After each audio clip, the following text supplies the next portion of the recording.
There's a chart I saw recently that I can't get out of my head. A Harvard business professor and economist asked more than 5,000 Americans how they thought wealth was distributed in the United States. This is what they said they thought it was.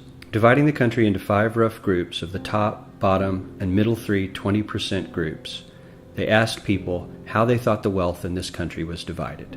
Then he asked them what they thought was the ideal distribution. And 92%, that's at least 9 out of 10 of them, said it should be more like this. In other words, more equitable than they think it is. Now that fact is telling, admittedly, the notion that most Americans know that the system is already skewed unfairly. But what's most interesting to me is the reality compared to our perception. The ideal is as far removed from our perception of reality as the actual distribution is from what we think exists in this country. So ignore the ideal for a moment. Here's what we think it is again. And here is the actual distribution. Shockingly skewed.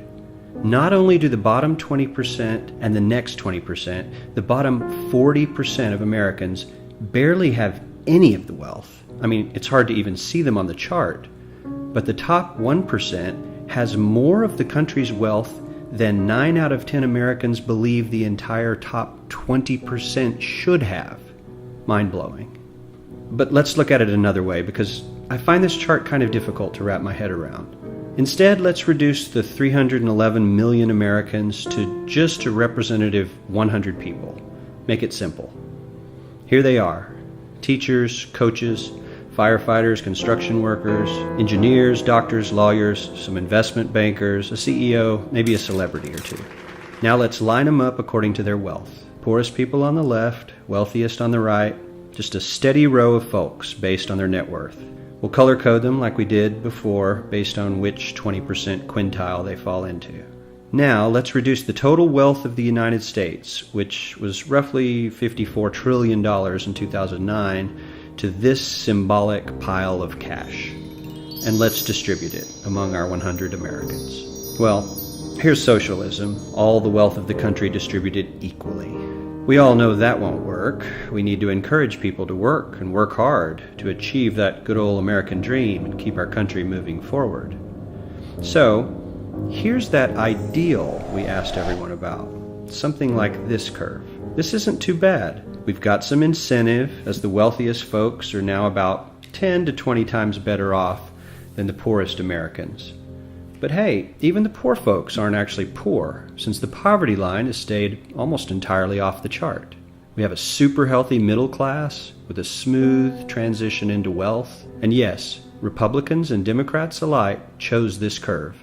9 out of 10 people, 92%, said this was a nice, ideal distribution of America's wealth. But let's move on. This is what people think America's wealth distribution actually looks like. Not as equitable, clearly, but for me, even this still looks pretty great.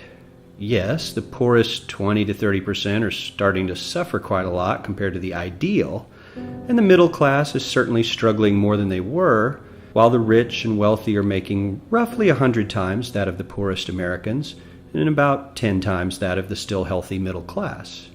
Sadly, this isn't even close to the reality. Here is the actual distribution of wealth in America.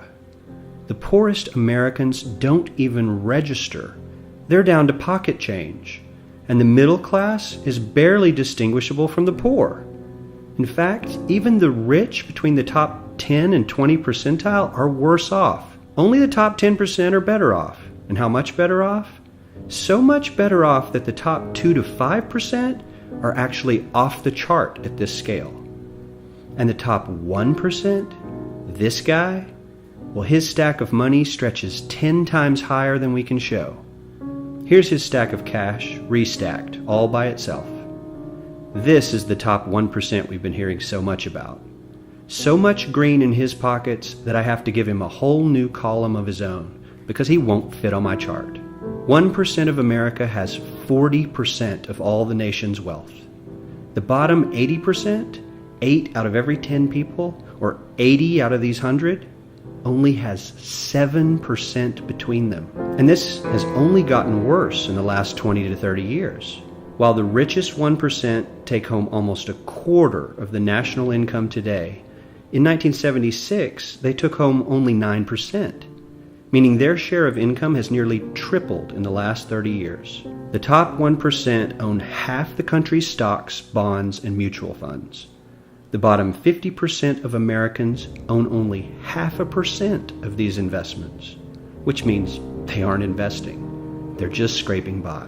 I'm sure many of these wealthy people have worked very hard for their money, but do you really believe that the CEO is working 380 times harder than his average employee? Not his lowest paid employee, not the janitor, but the average earner in his company. The average worker needs to work more than a month to earn what the CEO makes in 1 hour. We certainly don't have to go all the way to socialism to find something that is fair for hardworking Americans. We don't even have to achieve what most of us consider might be ideal.